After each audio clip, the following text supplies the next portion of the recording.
Saya perintahkan kepada sahabat-sahabat Ansor Banser seluruh Indonesia.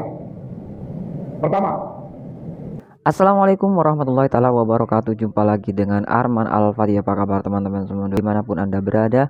Semoga sehat selalu dan selalu dilindungi oleh Allah Subhanahu wa taala. Amin amin ya rabbal alamin. Buntut dari tragedi Karawang, para pengurus Ansor serta jajaran Banser dan juga Aliansi Pecinta Ulama Indonesia menyerukan kecaman atas tragedi yang menimpa rombongan ulama NU di Karawang. Tidak tanggung-tanggung teman-teman ya. Sampai Ketua Rois Syariah Karawang ini menghimbau kepada Banser dan juga jajarannya untuk siaga satu. Namun siapa sih sebenarnya dalang dibalik atau aktor utama yang diduga aktor utama dalam persekusi di Karawang? Di sini kita akan menampilkan beberapa ulasan dan juga biografi dari pelaku tersebut yang diduga adalah oknum FPI. Namun kita tidak tahu seperti apa. Kita simak dulu videonya. Assalamualaikum warahmatullahi wabarakatuh.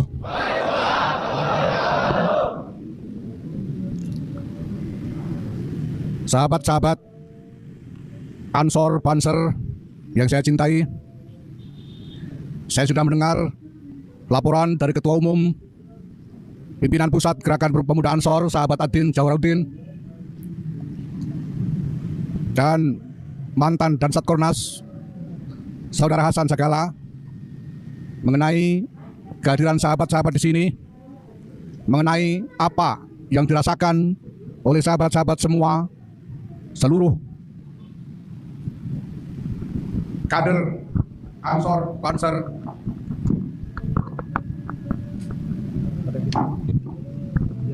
di seluruh Indonesia.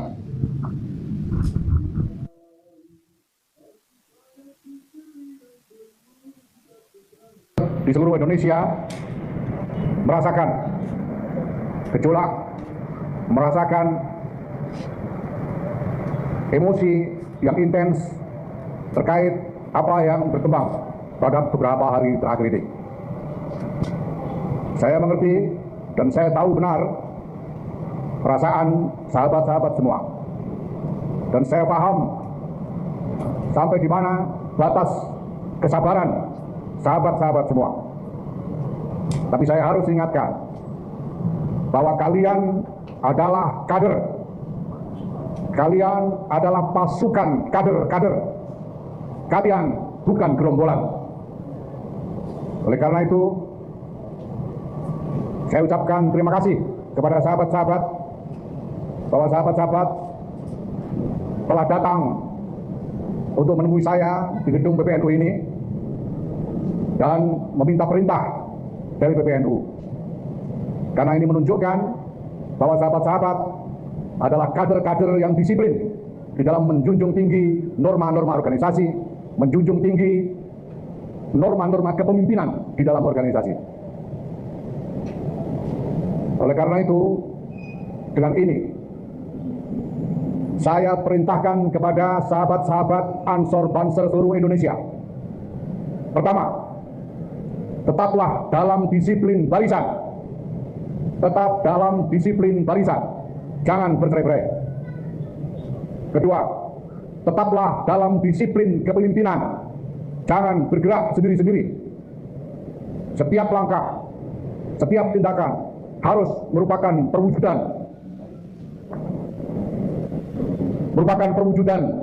dari konsolidasi gerak dari seluruh elemen Nahdlatul Ulama di seluruh Indonesia, terutama Ansor dan Banser sebagai ototnya Nahdlatul Ulama.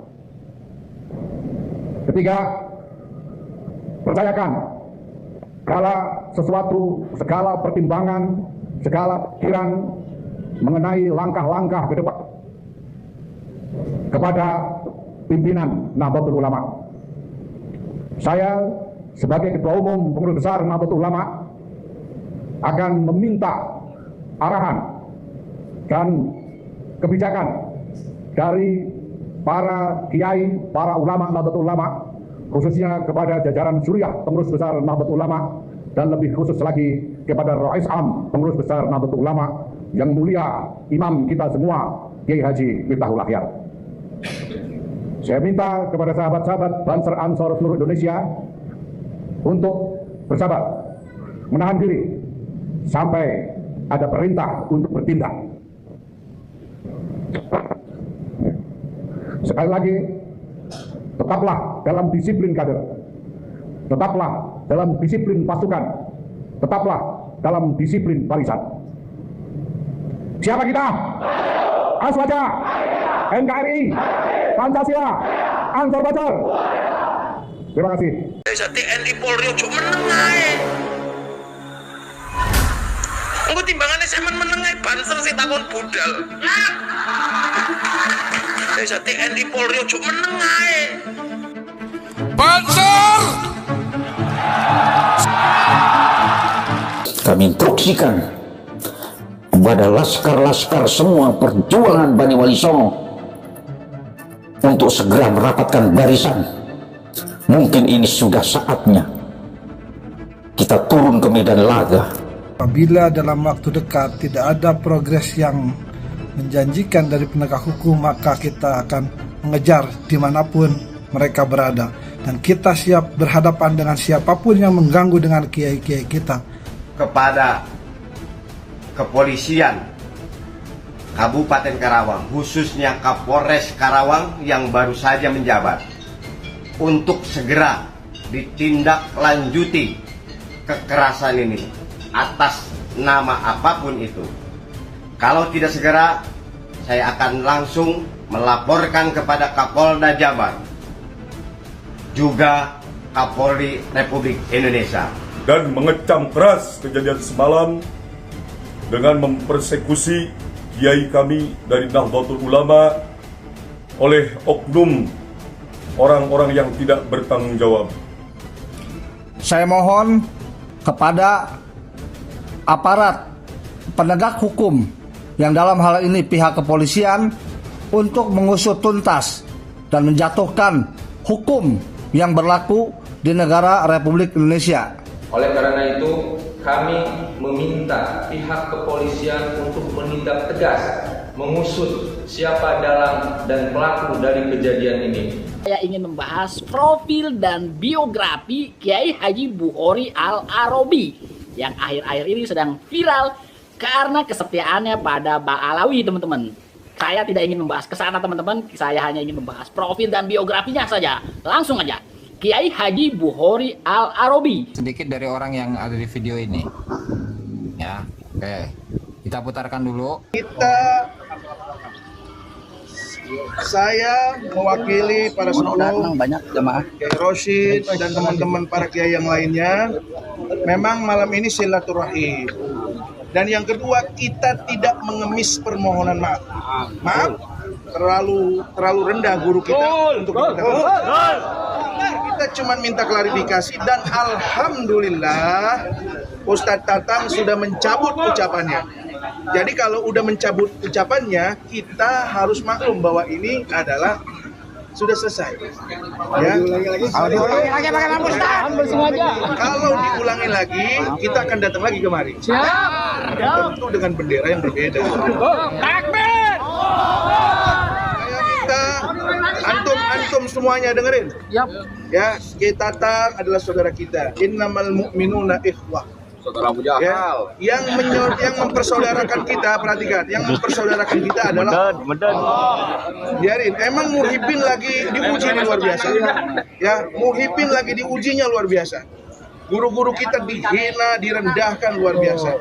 Tapi kita juga harus menyadari, memang ada oknum-oknum sebagian daripada habaib yang memang khilaf atau salah. Tadi sudah saya bilang, ayolah, betul nggak? Bukan cuma para habaib, mereka nggak maksum. Para kiai juga nggak maksum, para gus juga tidak maksum. Kita ini mau membangun umat Islam. Yang kedua tadi saya sudah pesan, kita sangat mendukung. Mari kita tinggikan kembali nama Wali Songo. Sebab kita dari kecil kok diajak ziarahnya ke Wali Songo. Kita mendukung, tapi satu catatannya, silakan Anda tinggikan nama Wali Songo, tapi jangan rendahkan Mbak Alawi. Kalau meninggikan Wali Songo tanpa merendahkan Mbak Alawi, kami akan siapkan kepala kami untuk diinjak tinggikan Wali Songo. Kalau meninggikan Wali Songo dengan merendahkan Mbak Alawi, pukulan kami siap menghadapi siapa. Mbak Alawi adalah guru-guru kita, habaib-habaib kita, pimurabbi kita. Jadi teman-teman semuanya, khususnya masyarakat DDN, saya mohon maaf ya, masyarakat DDN atas ketidaknyamanan ini. Ayo kita kembali dengan tenang, dengan istiqomah.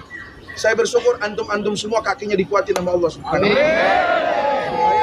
Ujian seorang pecinta itu bukan ketika dia menyanjung yang dia cintai, tapi ujian seorang pecinta adalah ketika dia tetap sabar dan membela yang dia cintai, dicaci dan dimaki oleh orang lain. Mau Akbar. Tapi dalahnya halal kalau gitu, Pak Haji. Dalahnya halal. Enggak ada.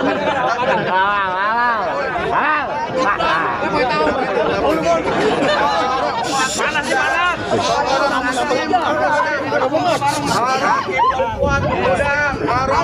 Muslim haram menyakiti, apalagi menumpahkan darah sesama muslim.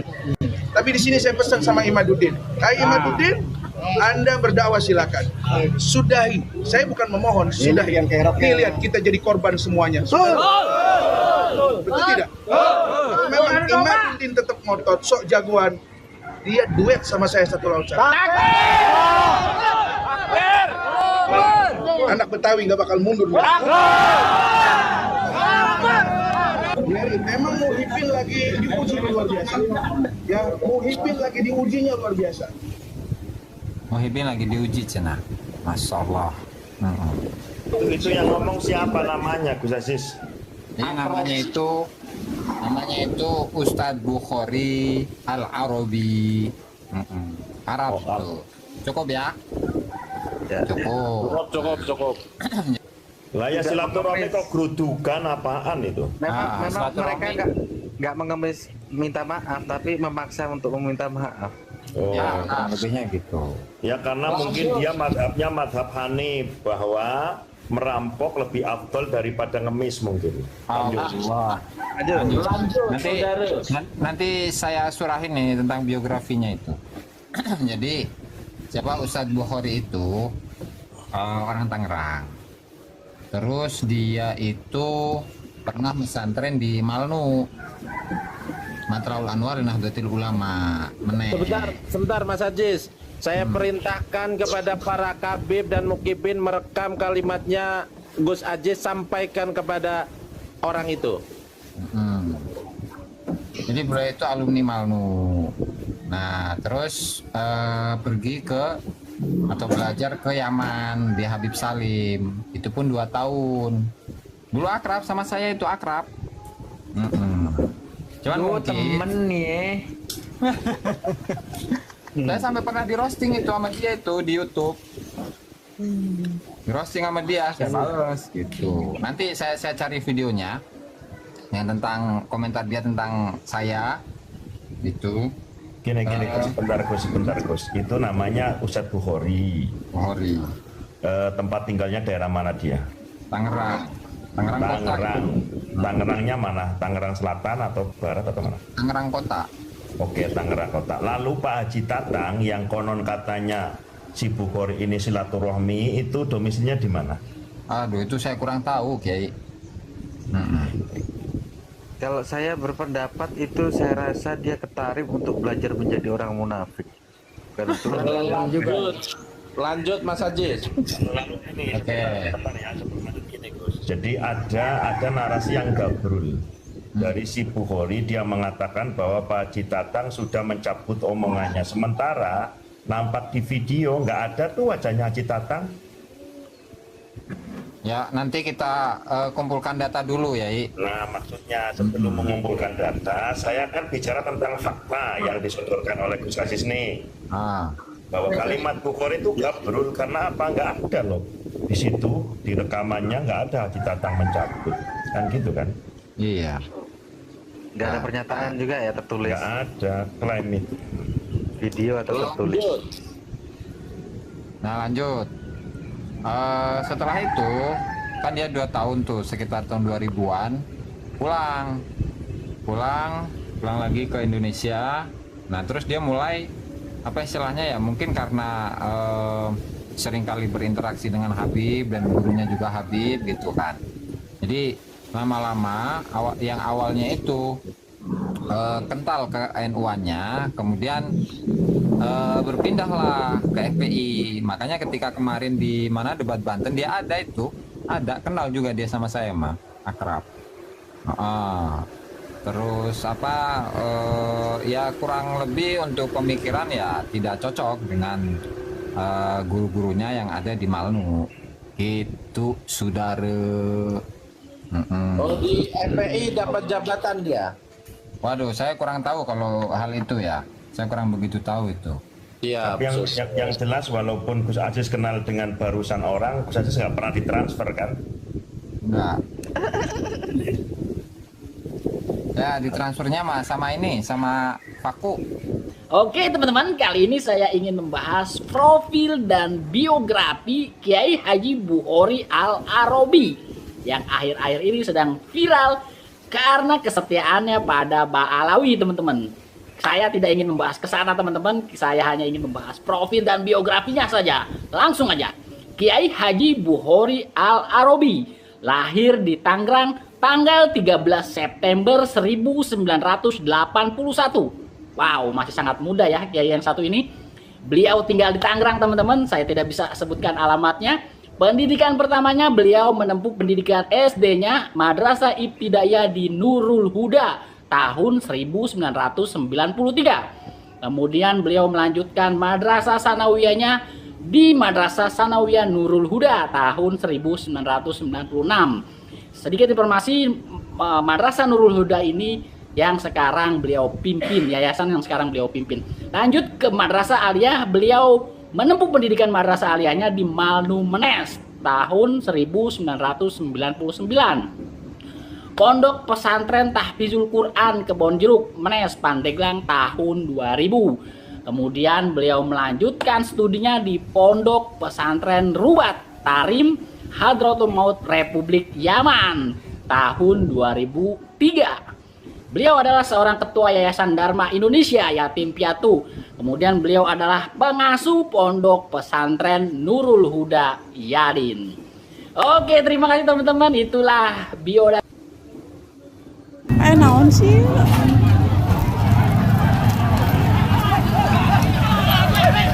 Aduh ya Allah. Oke, naon sih kunaon? Hah? Kunaon sih, Pak?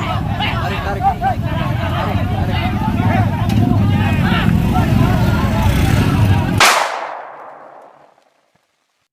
Izin Ketua, boleh minta pandangan terkait dengan kejadian di Rengas Dengklok kemarin Ketua? Boleh. Gimana Ketua menurut pandangan Ketua sebagai Ketua salah satu ormas Islam di Kabupaten Karawang? Saya menyayangkan peristiwa itu terjadi. Saya mengecam tindakan-tindakan dulu yang dilakukan kemarin itu sama sekali perbuatan yang tidak beradab.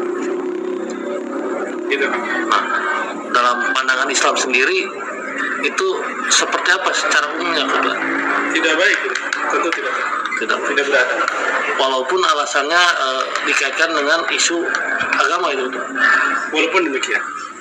Nah, terus kemarin juga ini kan sebagai ketua, boleh sebutkanlah ya, Front Persaudaraan Islam Kabupaten Karawang, kemarin ada isu yang dikaitkan kejadian di Rengas Dengklok kemarin dengan FPI gitu. Bagaimana tanggapannya sebagai ketua FPI gitu?